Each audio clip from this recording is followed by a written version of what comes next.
So we have an American and we have a bona fide European, so we'll have a couple of different perspectives. Michael, before we get started, tell us about you. Where do you come from? What's your background? So I head digital and CRM for the region, the European region at Kraft. I've been with Kraft for 3 years now. And previously it was agency side, Euro, TBWA, Ogilvy, and always been in a digital sphere. Actually really passionate about digital and social, and wake up every morning being very excited about what I can do in that sphere. That's fantastic. Now, we're going to talk about social and brand engagement, but let's be honest. Why do people want to talk to food products? That's a good question, thanks. I think people love our brands. They love our products. They're really part of our consumers' daily life. And therefore, they want to talk to us. They want to get to know more about our product, about what's next, about how they can get involved, how they can participate, how they can co-create. So I think it matters to them to talk to us, and it matters to us to answer them. Were they trying to talk to you even before social was around? I guess so. Yeah, but now the lines are I guess open. we're managing relations and relationships with our consumers for more than decades. Well, we'll dive into some of your specific use cases. But yesterday I went for a stroll around the Thames with my friend Tack Anderson here. He's in the crowd here. And he actually told me that Kraft was doing some fantastic stuff. So let's dive into some of the case studies that you were doing. Did you have your coffee this morning? Yeah. Let's talk about coffee. Coffee, okay. A good example, I think, and I would actually refer to something that you talked about yesterday in your great speech about consumer journey. And the example I want to bring is about Tassimo and the Tassimo machines. We actually conducted, and we're conducting, a lot of consumer journeys workshop for a lot of our brands. But in Tassimo, it was really the pilot of that new ways of looking at the journeys of our consumers. And the results of that is actually better understanding the journeys of our consumers help us to better connect with them. And the impact on business is really significant. So we're selling more online, we're selling now even on mobile. We've increased the registration rate to our loyalty programs. Our engagement rate on fan pages is much higher than our competitors.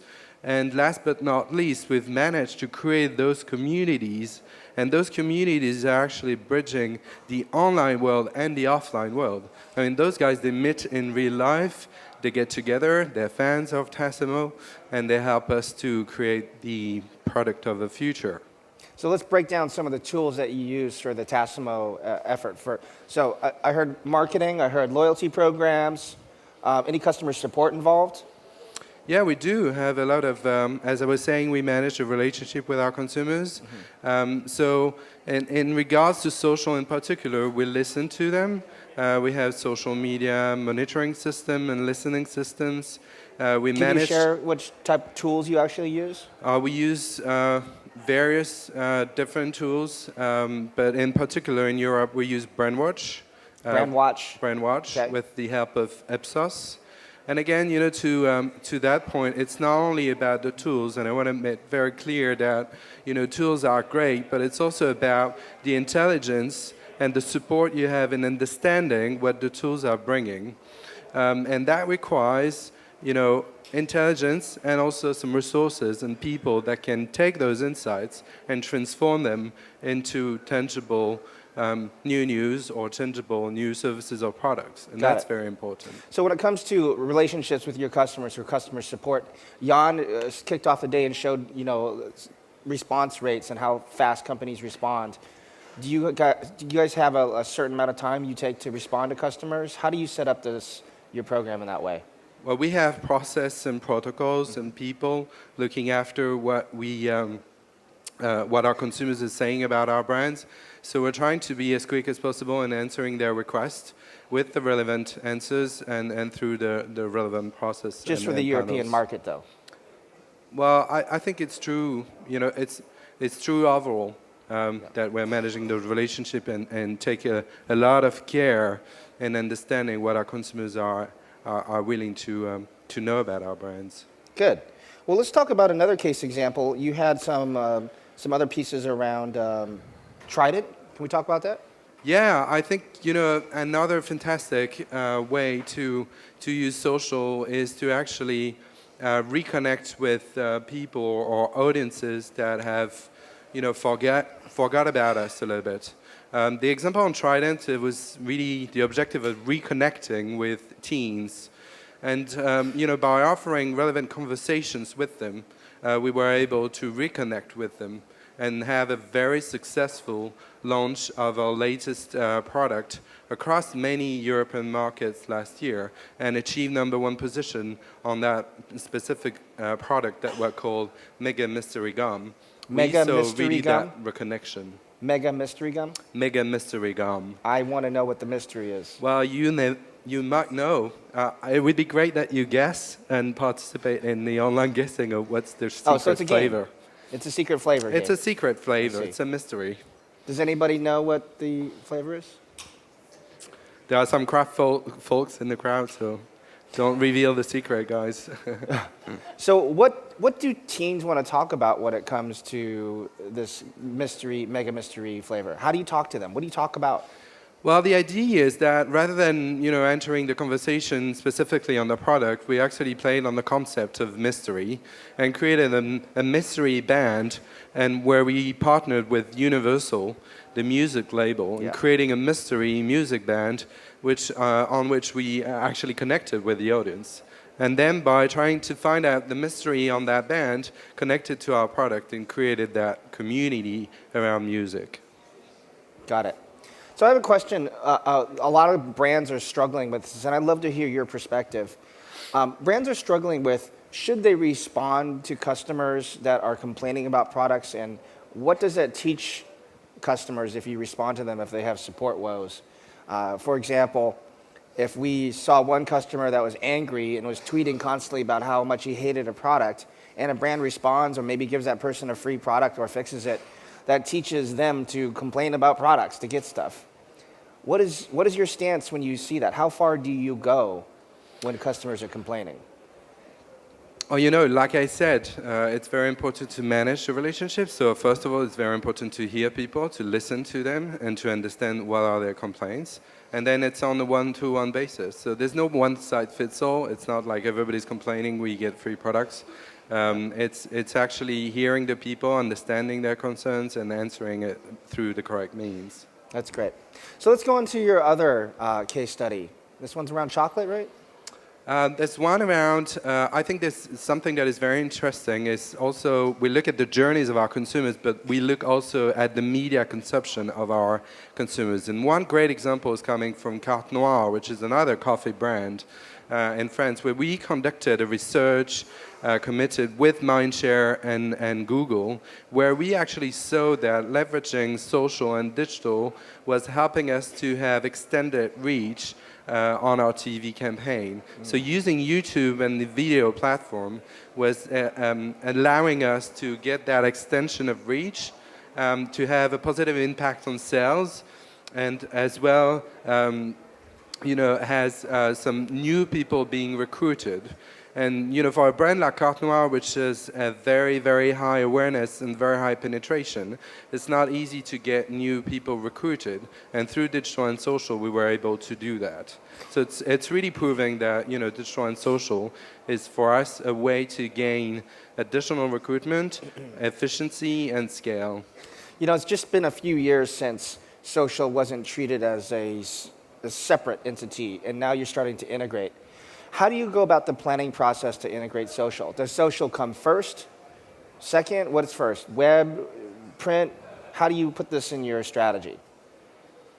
Well, I think consumer come first. Good answer. And therefore, when we hear and when we understand consumers, then we can establish the right strategy. And once we've established that right strategy, we know how to activate it. And social might come high, might come low, point of sale activation, TV, print, anything. But it's really about first the consumer and then establish the right strategy and activate it. So let's take a look behind the scenes. I want to know from you, what does the team size in the social look like? Our research shows that the average corporate team size for big brands is 11 people. Cross-functional, many of them come from customer support or community. How big is your social media team of full-time practitioners? I think there's a need for us to really fuel and staff our product categories rather than establishing big central functions. And this is really the vision of Kraft. How many brands are there within Kraft labels?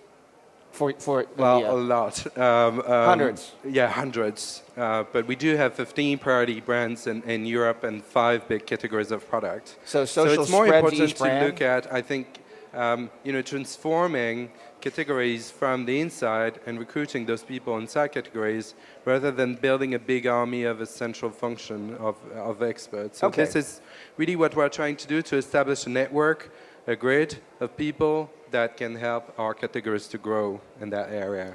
But the challenge when you have the distributed social is they might adopt different tools or have different techniques. Does that kind of create some discoordination or uncoordination? Well, we still have a lean central team that are looking at those synergies to happen. And how many people are in that central team? About 10. 10? Okay, so close to that average. Close to your 11 figure. Yes, that's very close. Okay, that makes sense. Now, let's go through some of the tools that your team has deployed. So you have listening, we talked about that. What about for Facebook management or social media management tools? Do you have one system that rolls across? What do you use? So for SMMS, we don't have one tool. We're looking at having a smaller set of tools, but we're using different tools for the moment across our regions. So they're allowed to use Radian anything? 6, Radian 6? Expion, Sharplet, and others.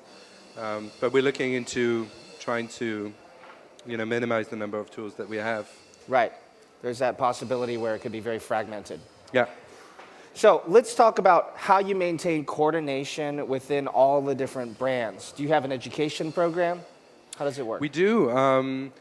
First of all, we have a knowledge platform that is called The Wire. It's a fantastic tool to actually create that community of people. The Wire. The Wire. So it's a link. It's really a way to connect different, and we have more than 1,000 marketers across Europe. And it's really a way to share best practices. 1,000 marketers? 1,000 marketers. My goodness. And so we connect all those people through that tool to share the knowledge, share and reapply, still with pride, great and best practices that we have in our brands. Good. But we have, to your question, we have also some training tools, and face-to-face programs where we focus one on social and another one specifically on Facebook. Good. So to close things out, I'd love to hear, Michael, in the last minute, your vision on what social looks like with brands over the next 3 years. What is it going to look like in 3 years? 3 years. In 3 years? Not 2, not 4, 3. Exactly 3. Okay. 36 months. Okay. But I think, it's there's something that we know at Kraft is that we live in a VUCA world, so a world that is VUCA, so volatile, uncertain, complex, and ambiguous. VUCA. And we are very aware of that, and therefore we now understand, specifically in social and digital, that perfect is potentially the enemy of good, and we need to be much more agile, and we need to iterate much more than we've been doing in the past. And that's, to give some perspective, something very important that we need to focus on. The other thing that I would say is that looking at being a social business, we really need to engage with our consumers, both from an emotional perspective, through our brands, the content we provide, the services we give to them, the experiences they have with our brands, but also from more a, financial, even transactional perspective. So through things as simple as coupons and offers, but also maybe, and that's something that for the future, in revenue sharing, because there's no, there's no reason why our consumers would participate in the co-creation of our product or the evolution of our brands, and we wouldn't, make them part of our business. So really, this is something that we're looking into more and more. So it permeates inside of the organization. Yeah. It's part of business. Open and inclusive, which is actually one of Kraft corporate values. Great. Well, please thank Michael for his time today. We appreciate your insight, sir. Thank you. Thank you. Give him a round of applause. Thank you very much.